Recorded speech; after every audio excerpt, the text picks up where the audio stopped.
Yo, what's up, guys? Welcome back to another episode of In the Heyday. I'm your host, Oliver Hayes, and I'm finally back for another episode because the Colorado Buffaloes men's basketball team found their 15th guy for their roster and have now officially assembled their roster for the 2025-2026 season by signing Israeli big man Alon Michaeli. I'm pretty sure that's how you pronounce his last name. I'm saying it purely off of what I've read and what I've heard announcers say in the highlight tapes, game replays that I've watched so far. But the news was announced by the team officially this Thursday, the first day of classes at the University of Colorado, the first day of my senior year, which is crazy.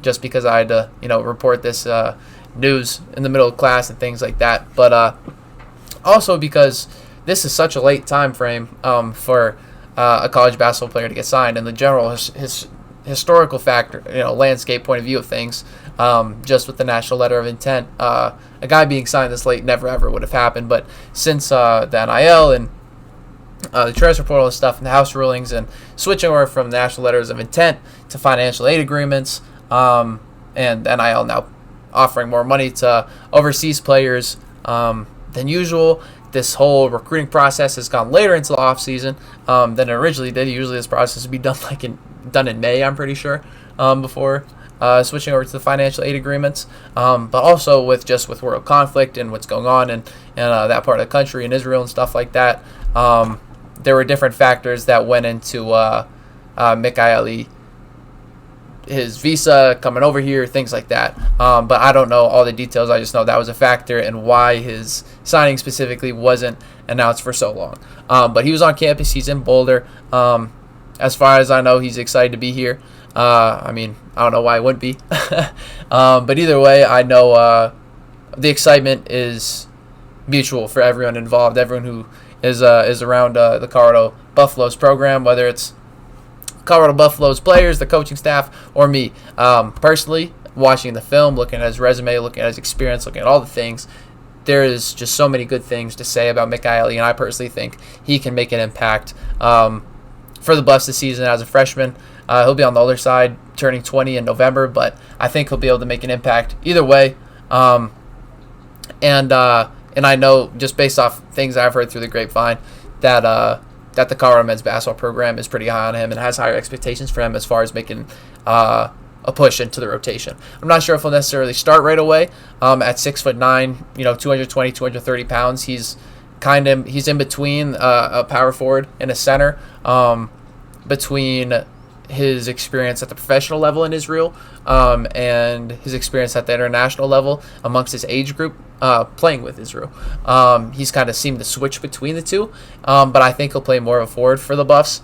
But yeah, either way, he joins a front court of Sebastian Rancic, Bangad Dak, Elijah Malone, Afayola Takafoaz, and Leonardo Van Elswick. So fairly populated, but guys with different skill sets, different body types, different levels of athleticism, all different types of things. And Michaeli, I think, adds a very much needed fold to both sides of the ball, at both the power forward position and the center position, if he's played as a small ball center. And I think he would fit that more so better than Sebastian Rancic, even though we saw Sebastian Rancic play a little bit of that small ball center role in Australia. But either way, the reason why I'm saying all that and why I think this CU coaching staff thinks that, and why the players think that, and all this stuff, is just based off of I think first it starts with his experience. Just looking at his resume, most guys aren't playing professional basketball at his age. For him to play professional basketball in Israel the past 2 seasons is something huge. He's playing against grown men who had college experience, who had NBA experience, who are preparing to go to the NBA potentially, and that is something that a lot of guys don't have. The Buffs have 6 freshmen, and 5 of them are coming from high school where they were playing against guys their age, and while they're showing out, there's truly a difference between a grown man and a high schooler. So the fact that Michaeli has been competing at that level, specifically this past year he played in the Israel Basketball Premier League, top league in the country, one of the most coveted overseas leagues that guys can play in, and that's a league that where the MVPs have been Danny Avdia of the Portland Trail Blazers. PJ Tucker won the MVP award in 2007 as he was trying to make his way to the NBA. Anthony Parker, you guys are probably surprised I know that name, but he won the award in like 2003 or 2004 or something, as he revived his NBA career and stuff. And so yeah, I mean, that's the type of talent that can be found and played against in that league. And so I think just the fact that, I mean, Michaeli in the IBPL only played 8 minutes a game in 22 appearances last season. But playing with that talent on his roster, like, for example, Denver Jones, a former Auburn guard, was on his roster and started. To play with those guys day in and day out, obviously has the experience and the learning asset that a lot of guys don't get at the high school level. Incoming freshmen don't get at the high school level, especially in America, especially. But then play against them, when they're not trying to teach them, when they're trying to beat them and stuff like that, helps build the confidence, the toughness, the tenacity, the motor, the hustle that really stands out in Michaeli's game when you watch a lot of his film, which we'll do in a second. And then when you look at his international stats, playing against his own age group, where he played more of a center, even though he's kind of on the undersized side for a center, being just 6'9", he was solid. These are his stats from the U20 Eurobasket tournament this past July, and he was a top 3 scorer with 17.3 points per game. He led Israel in scoring, and he played alongside teammates like incoming Purdue freshman guard Omer Mayer, who averaged 16.7 points per game, but he has a 4-star ranking on 24/7 Sports. So, a guy like that going to a top-tier school, at least for the past few years, is for him to lead Israel in scoring when he's playing on a team like that at the international, even at his age group, is definitely something. And of course, looking at his rebounding, 7.6 boards per game is something that the Buffs love. Of course, Tad Boyle loves defense and rebounding, but he loves rebounding. They love, the Buffs aim to out-rebound teams by 8 on the glass each game, and that was something that they struggled with a lot last year. And so, of course, they're hoping that Michaeli can add to asset, whether he's playing power forward or center.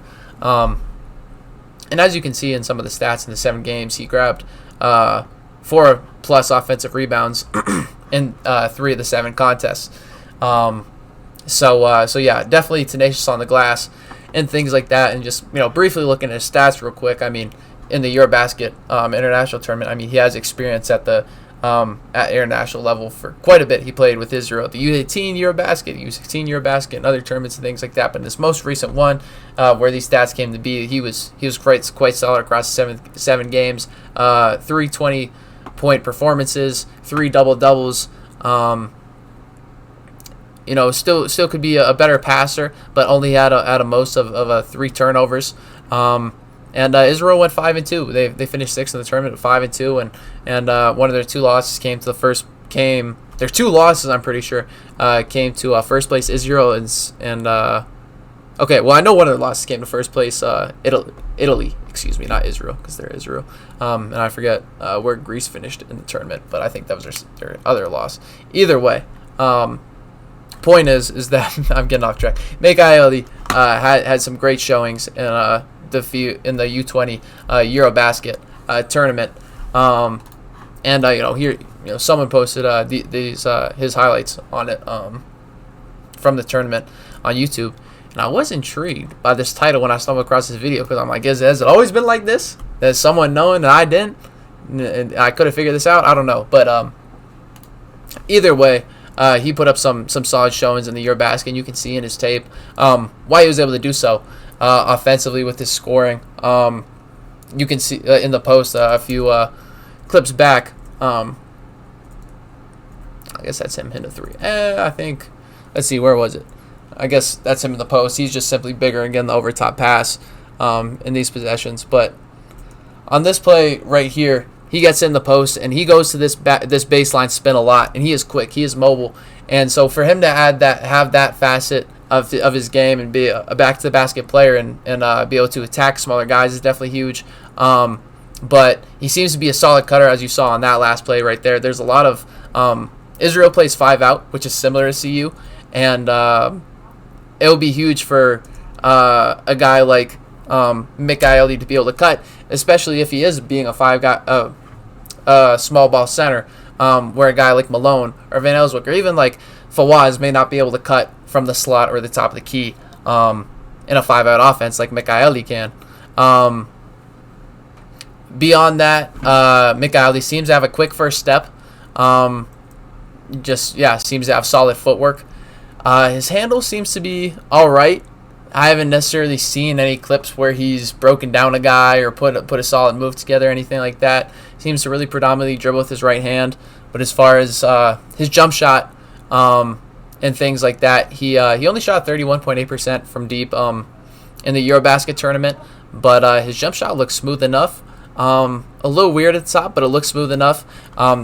Israel trusted him to take 6 3-pointers against Italy, even though he only made one of them. There's a 3-pointer on cue against against Spain, but yeah, I mean, they on top of that, they also trust him to run the pick and pop, as they did on this play. I'm pretty sure. I'd have to look because I can't see the full play whether or not, but Israel ran a pick and pop with him a lot. They ran with his handoffs and screens and things like that. He was constantly involved in the action, and his spacing, even if it didn't lead to 3-point makes, it forced the defense to be spread out and create better drives for Mayer specifically, but also allowed for Michaeli, who is a good cutter, as we saw, to find crevices behind the defense and allow a good passer like Mayer and his other Israel teammates to find him. So I think, like I said, I think he could definitely come along with his handle and his jumper in some aspects, but seems to have a solid touch and knows where he likes to be on the floor and is not afraid to be physical and post up a guy if he has to. And so all around, I think he can really kind of abuse matchups, especially if that 3-point shot can come along. But look at the defensive side of things. I know we won't see that in the highlight tape, outside of the few blocks that have been shown. His footwork translates, and he seems to be able to be a guy who can switch and be able to guard 1 through 4, 1 through 5, for sure. I'd have to, I would be interested to see how he could match up. If anything, I'm more interested to see how he would match up guarding a Big 12 center. Like Flory Badunga. He's the guy who comes to my name when it comes to athletic Big 12 centers for some reason, just because his swats were so crazy, even though he came off the bench for Kansas. But when you think of the average Big 12 center, all those guys are pretty athletic, pretty big, pretty solid. JT Toppin, that's a Big 12 center. Like I don't think Michaeli could necessarily match up with him. But if Michaeli switches on to Milos Uzan, for example, I think he'd have an easier time trying to deal with him than JT Toppin. So to have that as a 6'9" big man is definitely something that is very, very impressive, at least just off first impression, whether that's true or not. There's that baseline spin that I was talking about earlier that I couldn't find. He just gets that so quick against smaller defenders. But I think he'll be versatile on the defensive end. Be able to guard all 5 positions. With his physicality and toughness and motor and competitiveness that I talked about from the professional basketball that he played, as we're watching the highlights now, I don't know necessarily if this is the second division or the IBBL that I was talking about. I honestly have no idea. But either way, that physicality and all those things that I was talking about from professional basketball, even with what I said about him maybe not being able to necessarily guard Big 12 centers, his physicality and whatnot should be able to translate and maybe able to surprise me in a way that I've been surprised all offseason. Pretty much all the freshmen, all 6 freshmen that the Buffs already had before Michaeli have surprised me in one way or another. Whether it was Josiah Sanders improving his jump shot, Isaiah Johnson just generally being more comfortable than I expected, Taka Vawaz just having a better feel of the game than I necessarily expected and learning things so quickly. Almost I don't know. I can talk about Ian Inman and his jump shot and his scoring ability that I didn't necessarily pick up from his highlight tape. I can talk about Leonardo Van Elswick's jumper and his touch that I didn't necessarily see on his highlight tape. I can talk about Jalen Holland and just like the general motor and energy he brings to the game because he is just overall polished and solid. And so there's just so much to say about this incoming freshman class, and Michaeli only adds to that. So I think Colorado Buffalo fans should only be excited about this upcoming year, and it may not lead to March Madness bid per se, but I think in the next 2 years, especially with Michaeli's connection to John Manny, for example, I think if like Manny is able to stay and stuff, and they're able to keep these guys around and build the chemistry and whatnot, this could be a very, very scary group.